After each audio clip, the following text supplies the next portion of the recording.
ബലാത്സംഗ കേസിൽ പ്രതി ചേർത്തതിന് പിന്നാലെ ഒളിവിൽ പോയ രാഹുൽ മാങ്കൂട്ടത്തിൽ വോട്ടിംഗ് ദിനത്തിൽ പാലക്കാട് പൊങ്ങി. എംഎൽഎയുടെ ഔദ്യോഗിക വാഹനത്തിൽ പോളിംഗ് ബൂത്തിലെത്തിയാണ് വോട്ട് ചെയ്തത്. സത്യം വിജയിക്കുമെന്നും തീർപ്പ് കോടതി കൽപ്പിക്കട്ടെ എന്നും മാത്രമായിരുന്നു പ്രതികരണം. വോട്ട് രേഖപ്പെടുത്തിയ ശേഷം എംഎൽഎ ഓഫീസിലും രാഹുൽ എത്തി. നാളെ തിരുവനന്തപുരത്തെത്തി രാഹുൽ അഭിഭാഷകനെ കണ്ടേക്കും. അതിനിടെ രാഹുലിന് മുൻകൂർ ജാമ്യം അനുവദിച്ച സെഷൻസ് കോടതി ഉത്തരവിനെതിരെ സർക്കാർ ഹൈക്കോടതിയിൽ അപ്പീൽ നൽകി.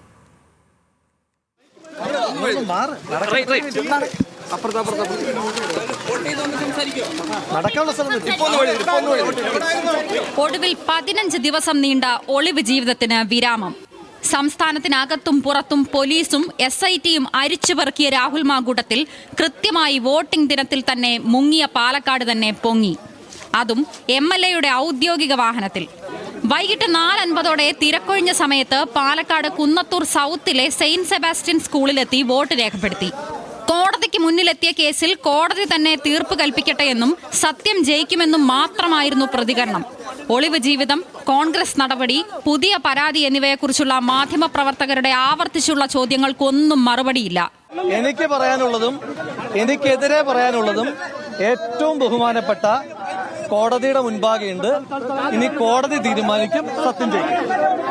പോളിംഗ് ബൂത്തിന് മുന്നിൽ പൂവൻകോഴിയുടെ ചിത്രമുയർത്തി കൂകി വിളിച്ചായിരുന്നു DYFI BJP പ്രതിഷേധം. വോട്ട് ചെയ്ത ശേഷം രാഹുൽ പോകാനിറങ്ങിയ ഔദ്യോഗിക വാഹനത്തിൽ പ്രവർത്തകർ കോഴിയുടെ പോസ്റ്റർ പതിച്ചു.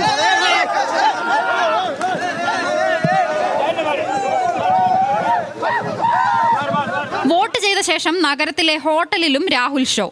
ചുറ്റും വളഞ്ഞ് ചോദ്യമുന്നയിച്ച മാധ്യമപ്രവർത്തകരോട് അതേ മറുപടി തന്നെ. എനിക്ക് പറയാനുള്ളത് ഞാൻ പറഞ്ഞു കഴിഞ്ഞു. തൽക്കാലം പറഞ്ഞു കഴിഞ്ഞു. തുടർന്ന് MLA ഓഫീസിലും രാഹുൽ എത്തി. അല്പനേരം ഓഫീസിൽ ചെലവഴിച്ച് പരിചയക്കാരോട് കുശലം പറഞ്ഞു മടങ്ങി. KSU ജില്ലാ സെക്രട്ടറി ഇക്ബാൽ, പേഴ്സണൽ സ്റ്റാഫ് അംഗങ്ങളായ ഫസൽ, വിപിൻ എന്നിവർ രാഹുലിനൊപ്പം ഉണ്ടായിരുന്നു.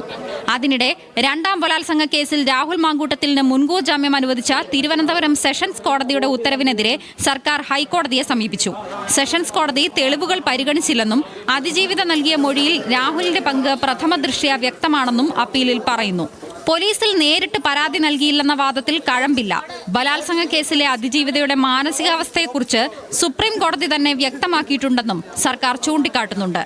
അതിനിടെ രാഹുലിനെതിരായ ആദ്യത്തെ ബലാത്സംഗ കേസിലെ കൂട്ടുപ്രതി ജോബി ജോസഫ് തിരുവനന്തപുരം പ്രിൻസിപ്പൽ സെഷൻസ് കോടതിയിൽ മുൻകൂർ ജാമ്യാപേക്ഷ നൽകി. ഹർജി കോടതി ബുധനാഴ്ച പരിഗണിക്കും. പാലക്കാട് ബ്യൂറോയ്ക്കൊപ്പം ലീഗൽ ഡെസ്ക്, ന്യൂസ് മലയാളം.